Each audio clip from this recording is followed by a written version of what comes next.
recording. Yeah, just what's your name and where are you from? From like born, tell me your story. All right. Well, I'm Jose. I was born in Cuauhtémoc, Chihuahua. Came to the U.S. in '01 when I was about 5 or 6, kind of. Did all Eagle County schools. Still was involved in soccer at a young age. Then once graduating high school, I went to CMC, start off my education while still working full-time. When I first got out of high school, I was working for Aragoni Woods, doing wood floor installing and then managing the material warehouse that they have in Gypsum, and also helping teach the automotive program for the high school for 2 years until I got my associates.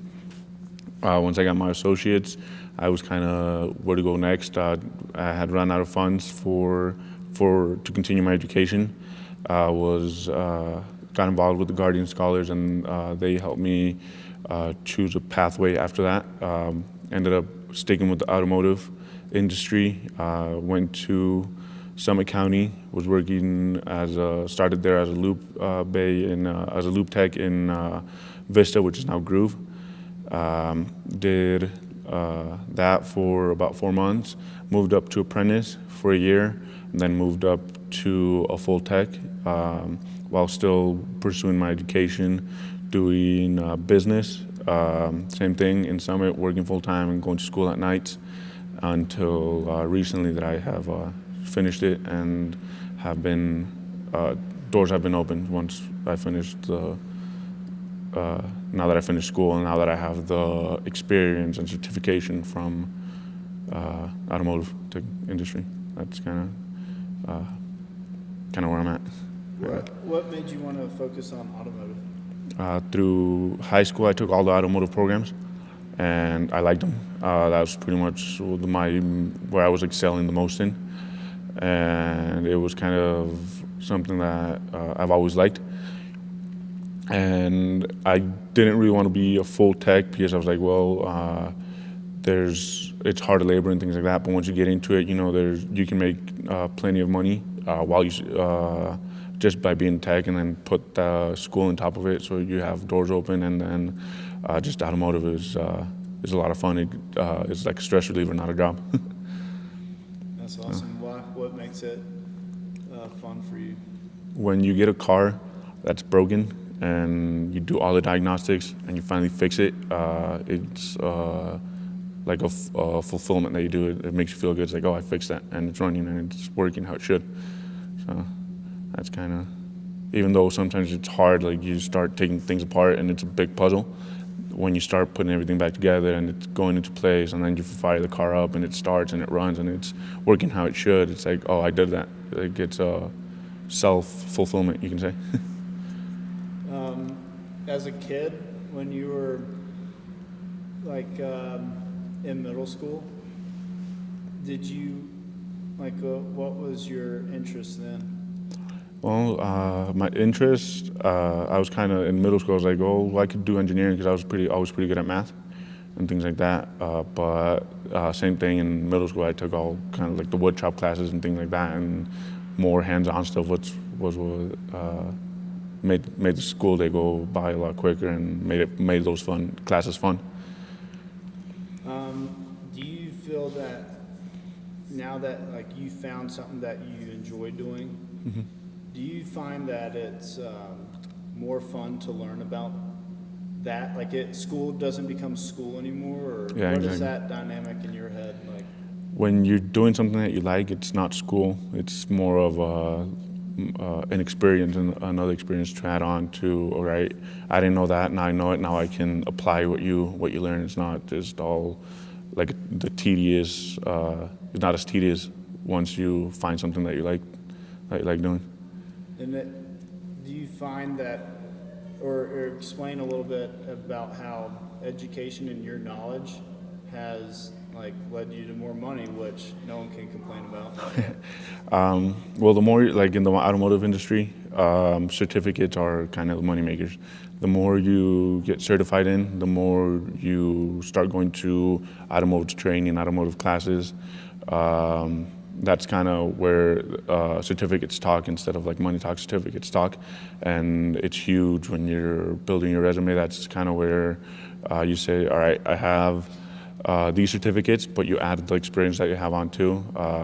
People will it'll set you aside from the rest of the pack who only has the certificates or no experience or doesn't have the knowledge. Things that it kind of sets you aside from that pack, and people want to hire you once you have those certificates and that experience and things like that. So Yeah.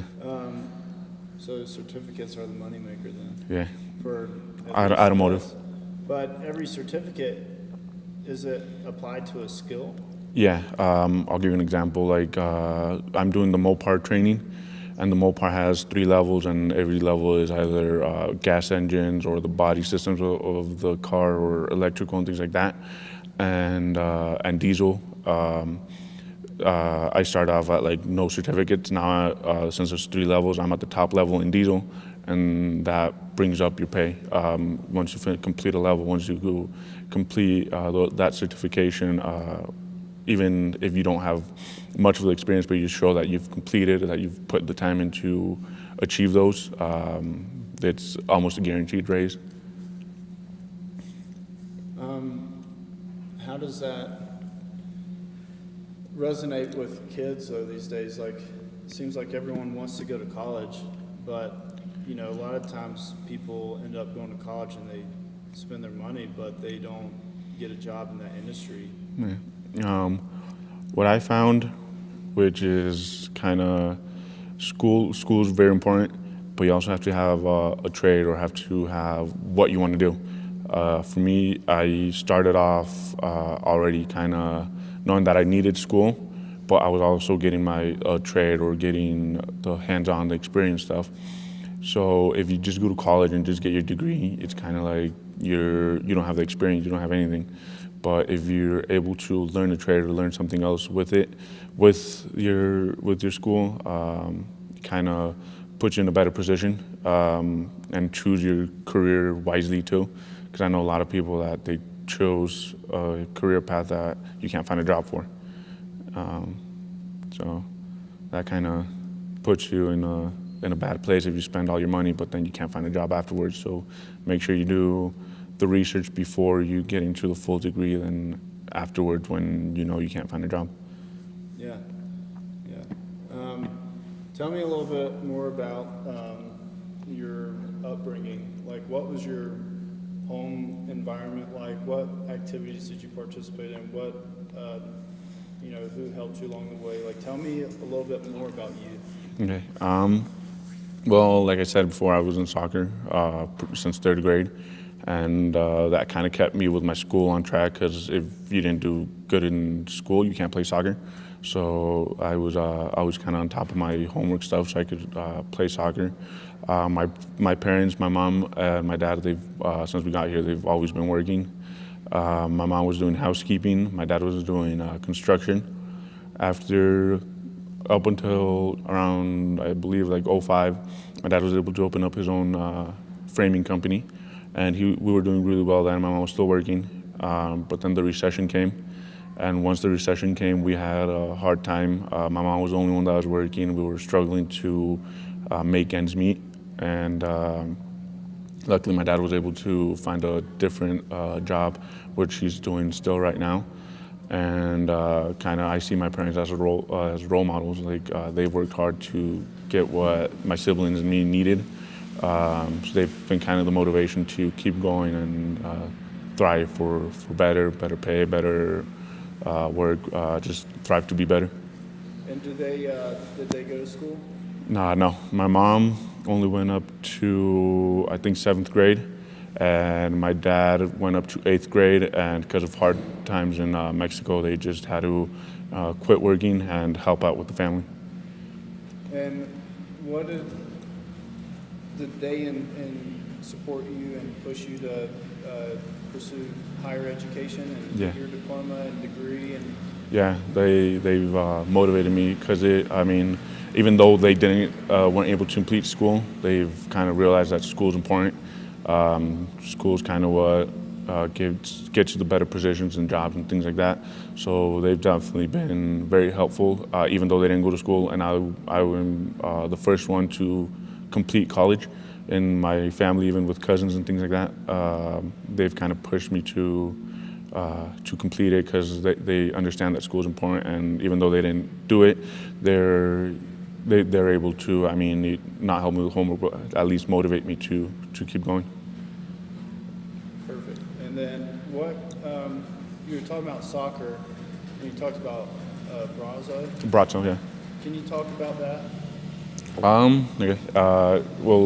In middle school, the soccer stuff program was run through the Vail Valley Foundation, Youth Foundation stuff, and I was always in that. Brazzo was the coach then. He's kind of a big motivator. When I got into high school, it was same. We had a different coach, freshman, sophomore. Then junior year, Brazzo came back into being the coach for the Eagle Valley High School, and he would be kind of the one that would push you not only with get you better at your soccer skills, but when he saw that one of the players was struggling with school, he'd be able to help them find the help they needed, and keeping a close relationship with them. Once you finished high school, he was able to kind of put a good word in for you, do the letters of recommendations and things like that, that helped give me my first 2 years of school paid.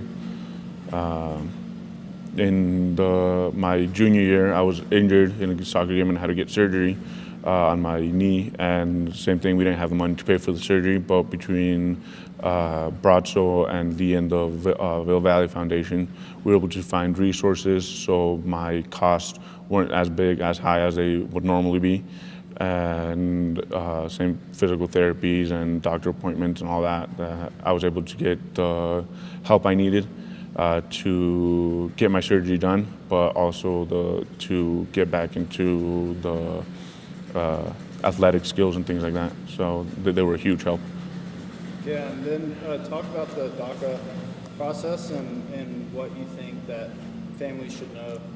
Okay. Well, DACA, it's just like the work authorization. It doesn't make you fully legal in the United States, but at least it gives you a status that you can work, you can do everything kind of on the legal side. And unfortunately, you can't get the federal financial aid. But with DACA, it doesn't mean that you can't go to school. You can still achieve your goals. You just have to. There's help out there.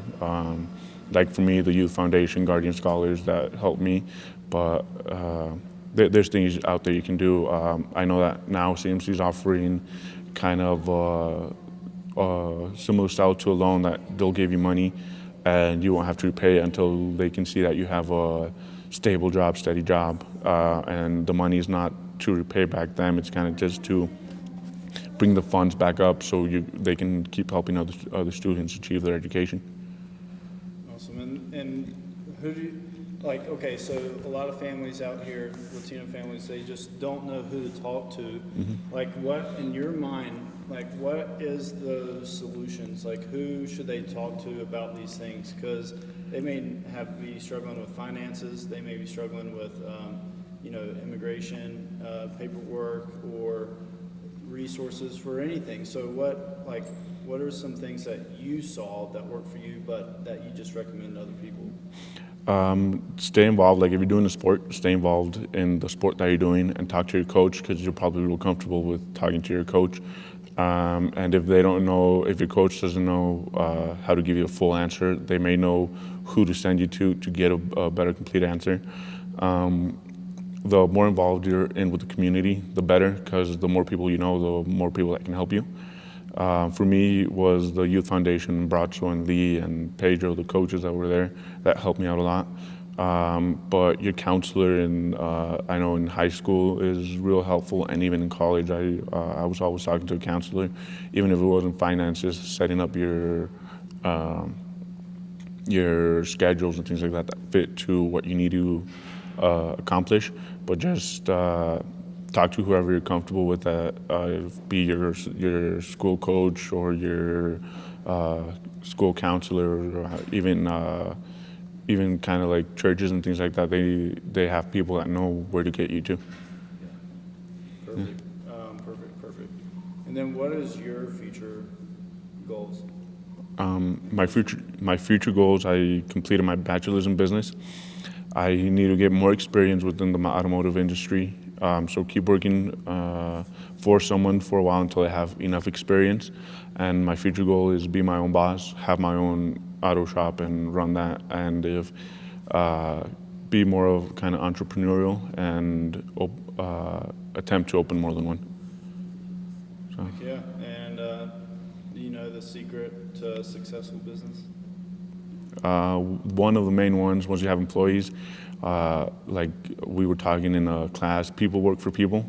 So if you keep people happy, you'll have everybody else happy. So as long as you can keep people happy, that's kind of the main key. And we always had kind of a motto: the first step to sustainability is making a profit. So if you can keep making a profit, you'll stay sustainable. So, yeah. I love that. Yeah, absolutely. And it is about being in the community, being good people. So Yeah. spot on. Yeah.